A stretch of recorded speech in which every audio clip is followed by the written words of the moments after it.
Elle aurait pu devenir l'un des anges les plus iconiques de Victoria's Secret. Elle avait ce regard à la fois doux et magnétique, cette silhouette sculptée qui évoquait les plus grandes années de la beauté française. Bonjour, je suis Ophélie Guillermand, que l'ONG est parvenue à obtenir il y a 9 ans auprès de l'ONU. Mais alors que tout semblait s'ouvrir à elle, Ophélie Guillermand a dit non.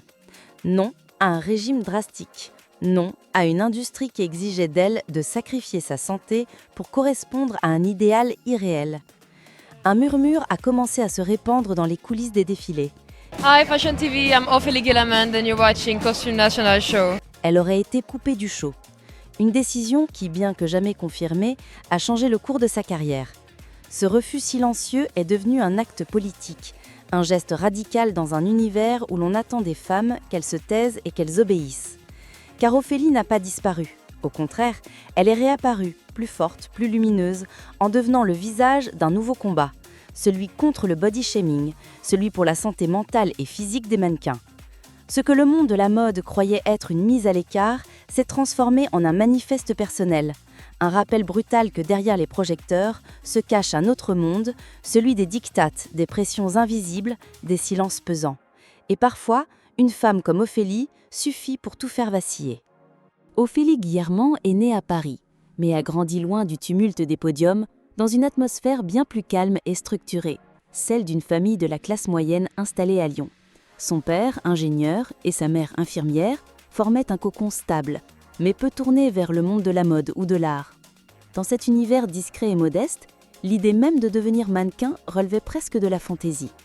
Elle n'était pas encouragée à rêver de paillettes, mais à poursuivre des études sérieuses, à se montrer raisonnable. Petite, Ophélie était une enfant observatrice, souvent en retrait. Ce n'était pas la plus exubérante, ni la plus sportive, mais il émanait d'elle une grâce instinctive, une manière de se mouvoir qui attirait les regards sans qu'elle ne le cherche. On raconte qu'à 8 ans, elle passait des heures à feuilleter les anciens magazines de sa tante coiffeuse, fascinée par les visages figés en pleine lumière, les corps stylisés dans des postures irréelles. Elle ne disait rien, mais elle imitait en secret ses poses devant le miroir, sans vraiment comprendre pourquoi cela la captivait autant. À l'école, elle se distinguait sans provoquer. Trop grande pour les standards de son âge, parfois moquée pour sa silhouette fine et ses pommettes saillantes, elle n'a jamais vraiment trouvé sa place dans les cercles populaires. Mais elle a appris à regarder autrement. Cette distance forcée a affûté son regard sur les autres et sur elle-même. Elle a cultivé une certaine exigence intérieure, une capacité à tenir debout, même quand on vous fait sentir que vous êtes trop ou pas assez. Ses parents n'ont jamais tenté de la brider, mais ils ne comprenaient pas non plus cet attrait pour un monde qu'ils jugeaient superficiel. Pour eux, la réussite passait par les études, la stabilité, un métier concret. Quant à l'adolescence, Ophélie a commencé à évoquer son envie de tenter sa chance dans le mannequinat. La réponse a été prudente, presque froide. « C'est un monde dur, cruel et éphémère », lui disait sa mère. « Et puis, tu n'as pas besoin de ça pour exister. » Mais Ophélie n'y cherchait pas la reconnaissance. Elle y cherchait une forme d'expression. Elle ne voulait pas être aimée pour être belle.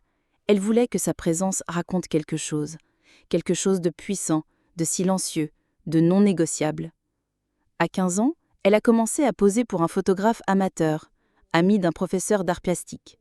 Il avait vu en elle ce que d'autres n'avaient pas encore perçu, une densité, une manière d'habiter le cadre.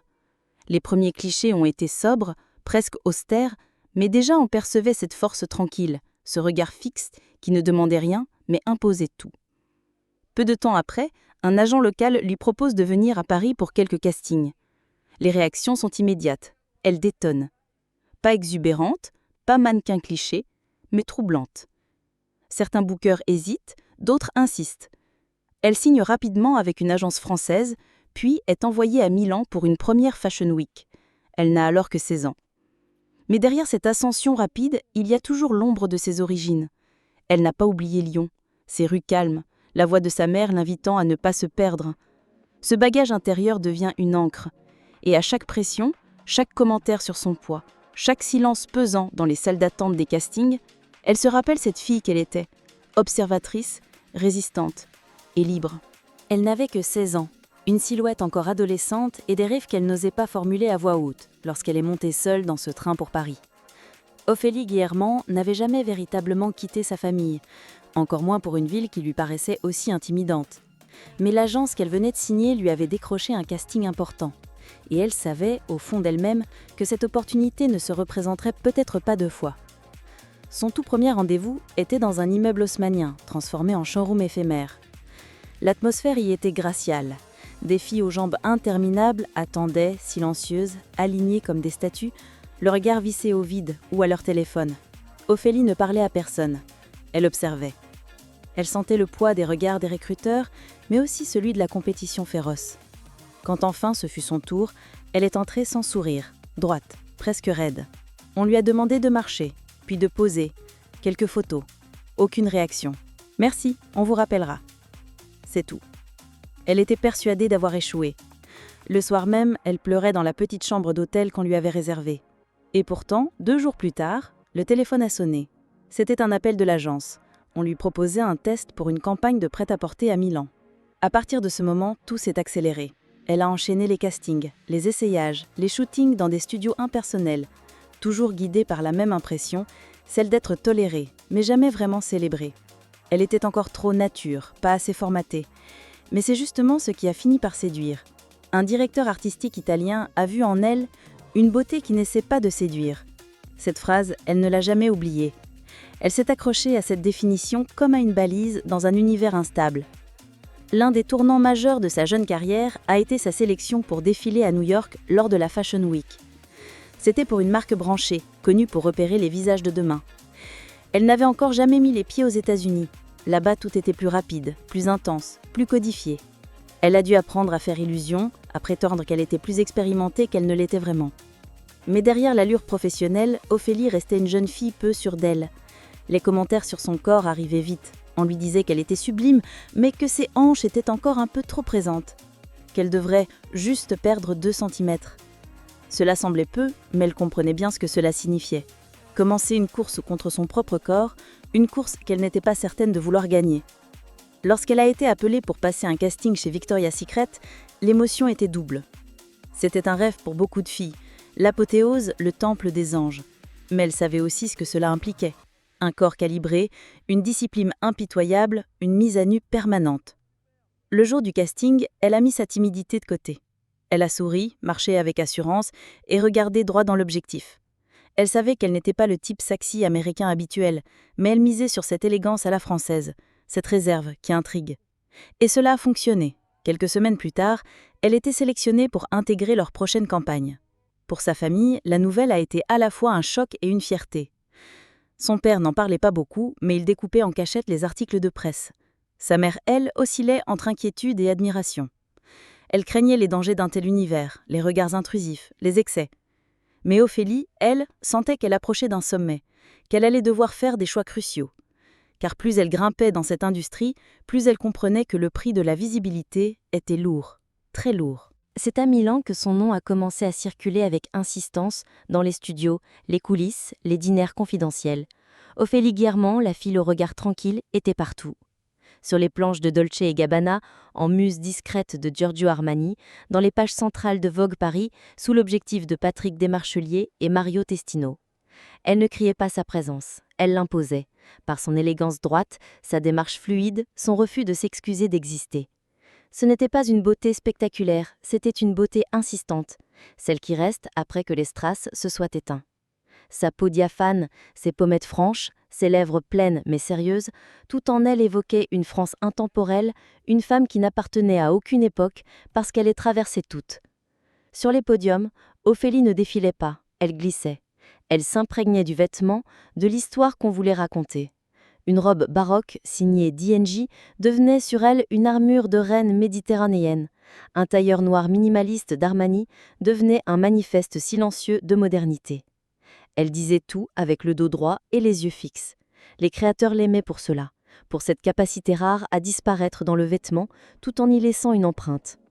Elle ne porte pas un look, elle l'habite, avait dit un styliste new-yorkais. Un compliment qu'elle avait reçu en silence, comme elle recevait tout, humblement mais sans modestie feinte. Puis vint l'appel le plus attendu de toutes les mannequins de sa génération, Victoria's Secret. L'audition était passée, la campagne confirmée, elle allait intégrer l'univers ultra codifié de la marque, cette arène brillante où seuls les plus sculptés, les plus préparés et les plus photogéniques obtenaient leur place. C'était la consécration. Les spots télévisés, les affiches géantes à Times Square, les milliers de flashs lors du défilé annuel. C'était la gloire, version américaine. Mais derrière les coulisses, l'envers du décor laissait peu de place à la poésie. Le programme d'entraînement physique était militaire. Les exigences nutritionnelles, brutales. Il ne s'agissait plus de beauté, mais de contrôle. Tout devait être mesuré, ajusté, rétréci. Un coach sportif lui glisse lors d'une séance « Il te reste encore 1 ou 2 kilos à perdre, mais tu es proche. » De quoi exactement, se demande-t-elle? D'un idéal que personne ne remet plus en question? D'un corps qui ne lui appartient plus? Ophélie sourit devant les caméras, mais doute dans les vestiaires. Elle ne veut pas céder, mais elle sait aussi ce qu'elle risque. Les jours passent, les répétitions s'enchaînent, et puis soudain, sans explication publique, son nom disparaît de la liste officielle du show. Elle n'apparaît pas au défilé télévisé. Aucune annonce, aucun scandale, juste une absence. Un vide dans la chorégraphie, des murmures dans les agences. Dans l'industrie, chacun comprend sans qu'il soit besoin de dire « Elle a refusé de se plier ». Ophélie, discrètement, a dit non. Pas un nom crié sur les réseaux, mais un nom intime, un refus silencieux d'entrer dans le moule. Certains la traitent de capricieuse, d'autres l'appellent courageuse.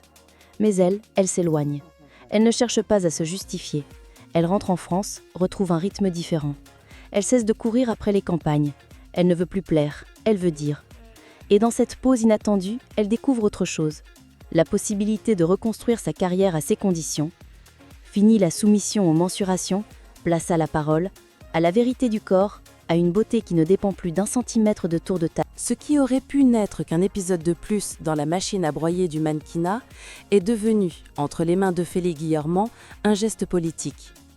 Elle aurait pu se taire, accepter les conditions, faire mine de rien, rester dans les bonnes grâces des grandes marques. Mais elle a préféré choisir une voie plus difficile, celle de la parole. Dans une interview donnée quelques mois après sa soudaine disparition des campagnes américaines, elle lâche une phrase simple mais fracassante. « Si le prix du rêve, c'est d'effacer mon corps, alors ce n'est plus mon rêve. » Avec ces mots, Ophélie met en lumière ce que tant de mannequins vivent dans le silence. La violence douce des remarques constantes, les recommandations sous couvert de bienveillance, les attentes non dites mais toujours pressantes. Elle n'accuse pas, elle expose. Elle n'en veut à personne, mais elle refuse de continuer à entretenir ce système. Ce refus, elle le paie. Pendant un temps, certaines agences hésitent à la représenter. Des stylistes la trouvent trop engagée, d'autres la jugent moins photogénique depuis qu'elle a repris du poids. Un poids qui, en réalité, ne fait que la ramener à une corporalité normale. Mais elle ne plie pas. Elle choisit ses collaborations avec soin. Elle travaille avec des marques qui acceptent son corps tel qu'il est, et surtout, elle commence à prendre la parole dans des écoles, des conférences, sur les réseaux. Elle parle aux jeunes filles, celles qui s'affament pour ressembler à des images photoshopées, celles qui se comparent sans cesse, qui s'excusent de ne pas être assez. Elle raconte la fatigue, les nuits blanches avant un shooting, les crises d'angoisse silencieuses dans les toilettes d'un défilé. Pas pour choquer, mais pour alerter. Peu à peu, elle devient une figure de référence dans les cercles féminins français. Elle est invitée à intervenir dans des débats sur la santé mentale dans l'industrie de la mode. Elle participe à des campagnes contre les troubles alimentaires. Elle prête son image à une association qui lutte contre le body shaming dans les médias. Une de ses photos devient virale. Elle y apparaît assise dans un champ, le visage sans maquillage, un livre à la main, habillée d'une robe en lin. Légende, ceci est aussi une mannequin. La réaction est massive. Des milliers de jeunes fans partagent, commentent, racontent leur propre rapport au corps. Ce que la mode avait tenté de taire, Ophélie le transforme en discours, en outil, en levier. Elle n'est plus seulement mannequin, elle est modèle, dans le sens le plus profond du terme. Elle montre qu'on peut faire carrière sans se trahir, qu'on peut séduire sans se mutiler, qu'on peut exister sans rentrer dans un moule. Lors d'un plateau télé, un animateur lui demande si elle ne regrette pas d'avoir dit non à Victoria's Secret. Elle sourit, doucement, puis répond « J'ai dit non à un show, j'ai dit oui à moi ». Ce jour-là, le public applaudit, mais dans ses yeux, on voit bien qu'elle n'a pas fait cela pour les applaudissements. Elle l'a fait pour tenir debout. Ce refus des normes n'a pas détruit sa carrière, il l'a redéfinie. Elle n'est plus le mannequin que l'on sculpte, elle est la femme qui façonne son propre chemin. Et dans cette posture, elle devient plus magnétique que jamais. Et puis, un jour, plus rien. Plus de parutions dans les magazines, plus de photos de campagne, Plus de présence sur les podiums. Ophélie Guillermant s'efface, doucement, comme une brume qui se retire sans faire de bruit. Il n'y a pas de communiqué, pas d'annonce officielle. Les bookers cessent de l'appeler. Les journalistes cessent de demander de ses nouvelles. Elle disparaît. Ou plutôt, elle s'efface volontairement. Car derrière ce retrait, il y a une urgence intime, une fatigue accumulée, un besoin vital de se reconnecter à quelque chose de vrai. Elle s'installe à la campagne, loin des flashs, dans une maison modeste, aux murs clairs et aux fenêtres grandes ouvertes sur les champs. Elle recommence à écrire, à dessiner, à marcher seule, à vivre dans son corps sans que celui-ci soit analysé, commenté, marchandé. Son silence intrigue. Certains médias lancent des rumeurs, burn-out, rupture, dépression. D'autres parlent d'un échec commercial. Mais Ophélie, elle, ne répond pas. Elle ne dément rien. Elle observe. Elle lit beaucoup. Elle se reconstruit. Elle l'a confié plus tard, dans un long entretien à cœur ouvert. J'ai dû me désapprendre à poser, désapprendre à plaire, à vouloir mériter l'amour par l'apparence. Cette désintoxication intérieure a pris du temps. Elle a fait des thérapies, consulté des nutritionnistes, confronté ses démons. Car oui, même elle, la forte, la calme, avait accumulé des blessures invisibles. Des années à se voir comme un objet, des années à se conformer à ce que les autres attendaient. Un jour, elle poste une photo d'elle sur Instagram. Elle est en maillot une pièce, sur une plage bretonne, les cheveux humides, le ventre un peu arrondi, le regard doux. La légende est simple. Je me retrouve. Ce post explose. Des milliers de femmes commentent, partagent, pleurent. Certaines lui disent merci. D'autres racontent qu'elles ont arrêté de se peser grâce à elle. Ce n'est pas une stratégie marketing, c'est un cri doux, une main tendue. Mais cette renaissance ne plaît pas à tout le monde. Des stylistes la trouvent trop militante, des marques la boudent car elle ne correspond plus aux standards. Elle sourit, elle n'a plus besoin d'être choisie, elle choisit. C'est ainsi qu'elle entame une nouvelle forme de carrière, moins visible mais plus enracinée. Elle collabore avec des photographes indépendants, des créateurs éthiques, des revues artistiques. Elle refuse les retouches sur ses clichés. Elle pose parfois nue, mais jamais pour séduire, pour dire. Dire qu'un corps qui vit, qui change, qui respire, mérite d'être vu et célébré. Elle revient aussi dans les écoles de mode, non pas en tant que muse, mais comme voix témoin. Elle parle de pression, de respect, de santé mentale. Elle choque parfois, mais elle touche toujours. Elle n'est plus un mannequin de passage. Elle est devenue une mémoire vivante du système. En parallèle, elle fonde une petite association avec d'anciennes mannequins pour accompagner les jeunes femmes en reconversion. Car beaucoup, une fois sortis des projecteurs, se retrouvent perdus, sans diplôme, sans repère, avec des troubles alimentaires ou de confiance. Ophélie les accueille, les écoute, les guide. Elle ne cherche pas à sauver, elle accompagne. Et ça, c'est peut-être plus grand encore. Un magazine écrit un jour. Elle s'est retirée du centre, mais c'est là qu'elle rayonne le plus. Et c'est vrai, plus elle s'éloigne de l'industrie, plus son aura grandit, comme si son refus l'avait rendue plus lumineuse, plus inspirante. Elle ne fait plus la une, mais elle reste dans les cœurs. Aujourd'hui, Ophélie Guillermant n'est plus sur tous les podiums. Elle ne cherche plus à figurer en tête d'affiche des défilés ou à courir les capitales de la mode. Et pourtant, son nom résonne comme un écho dans les consciences. Elle a laissé une trace que ni le temps ni les tendances ne peuvent effacer. Celle d'une femme qui a su s'arrêter avant de se trahir. Ce qu'elle a refusé, les injonctions, les normes, les compromissions, est devenu un exemple pour une génération entière. Ce qu'elle a affirmé, la dignité du corps, la liberté d'être soi, a redéfini les contours du métier de mannequin, du moins pour celles et ceux qui osent encore rêver autrement. Dans un monde saturé d'images, Ophélie a choisi le silence, et dans ce silence, elle a dit l'essentiel. Non pas avec des slogans criés, mais avec des choix posés, des gestes cohérents, des absences pleines de sens. Un jour, lors d'un entretien, on lui demande « Si tu pouvais parler à la jeune Ophélie qui rêvait devant les magazines, que lui dirais-tu » Elle répond après un long silence « Tu n'as pas à t'adapter au rêve, le rêve doit apprendre à t'accueillir. » Et peut-être est-ce cela son véritable héritage. Avoir ouvert un espace où les femmes peuvent rêver sans se déformer, où elles peuvent être vues, Et enfin, vraiment regarder.